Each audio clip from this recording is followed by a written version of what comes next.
আসসালামু আলাইকুম। আজকে আমি মুরগির আইবিএস রোগ নিয়ে আলাপ আলোচনা করব। অর্থাৎ আইবিএসের কারণ, লক্ষণ, প্রতিরোধ এবং প্রতিকার সম্পর্কে বিশদভাবে আলোচনা করব। তা শুরু থেকে শেষ পর্যন্ত দেখলে আপনারা অনেক কিছু জানতে পারবেন এবং শিখতে পারবেন। এই আইবিএসটা কীভাবে ছড়ায় সে সম্পর্কে এখন বলবো। যে আইবিএস সাধারণত দুইভাবে ছড়ায়। একটা হচ্ছে ভার্টিক্যালি ট্রান্সমিশন, আর একটা হচ্ছে হরাইজন্টাল ট্রান্সমিশন।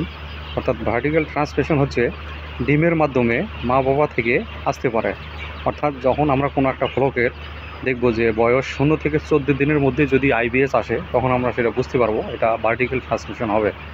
আর যদি দেখা যায় যে আমাদের 14 দিনের পরে যদি এই আইবিএসটা আসে, তখন আমরা বুঝতে পারবো এটা আমাদের হচ্ছে হরাইজন্টালি ট্রান্সমিশন হয়েছে।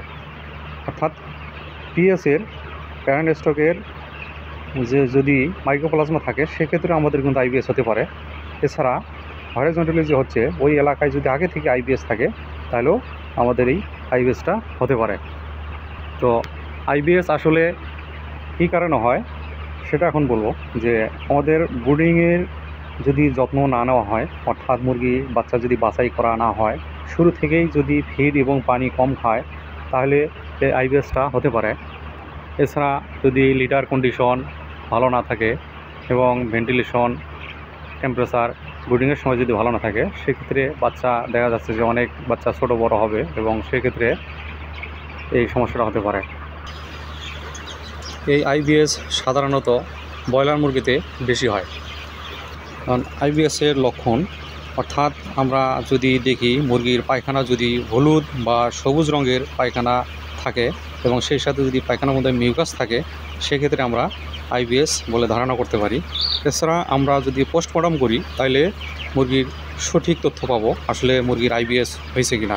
তো যখন পোস্টমর্টম করব, তখন দেখে বুঝতে হবে যে লিভার বা কলিজা বড় ও হলুদ কালার হবে।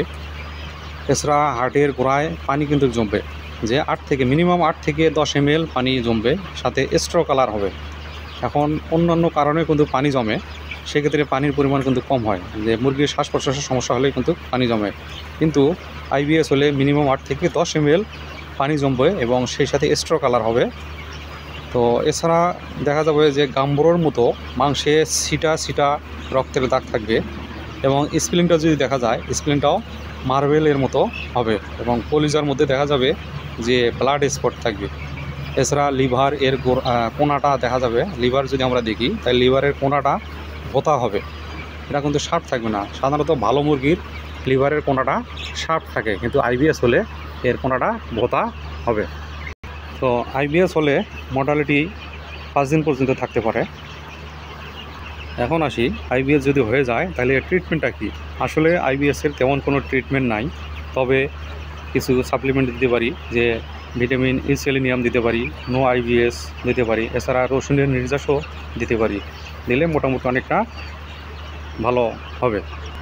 এছাড়া মুরগির যাতে ইমিউনিটি বাড়ে, সেজন্য শুরু থেকেই আমাদের ইমিউনিটি বাড়ার যে সমস্ত মেডিসিন আছে, সেই মেডিসিনগুলো যদি আমরা দিই, তাহলে এই আইবিএস হওয়ার সম্ভাবনা থাকবে না।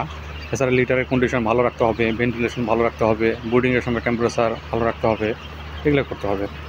তো এখন আইবিএস আমাদের মনে রাখতে হবে যে আইবিএস থেকে কিডনির প্রবলেমও হয় বা কিডনির সমস্যা হয়, সেই ক্ষেত্রে গাউটের প্রবলেম হয়। তাই আমাদের উচিত এই সময় নেপ্রোকেয়ার বা কিডনির এর মেডিসিন যেগুলো আছে, সেগুলো আমরা যদি দিতে পারি, তাহলে দেখা যাচ্ছে যে আমাদের এই সমস্যা থেকে দ্রুত সমাধান হবে। তো আমরা যদি এই আইবিএসের সময় অ্যান্টিবায়োটিক ইউজ করি, তাহলে কিন্তু আমাদের প্রচুর পরিমাণে মর্টালিটি হবে। এ সময় আমাদের অ্যান্টিবায়োটিক ইউজ করা যাবে না, অর্থাৎ সাপোর্টিভ যে মেডিসিনগুলো আছে সেগুলো ব্যবহার করব এবং সেই সাথে ইমিউনিটি বাড়ার মেডিসিন দিতে হবে এবং তার ম্যানেজমেন্টটা ভালোভাবে নিতে হবে। তাহলে আমাদের এই মর্টালিটিটা কমে যাবে এবং আমরা কাঙ্ক্ষিত ফলাফল পেতে পারব।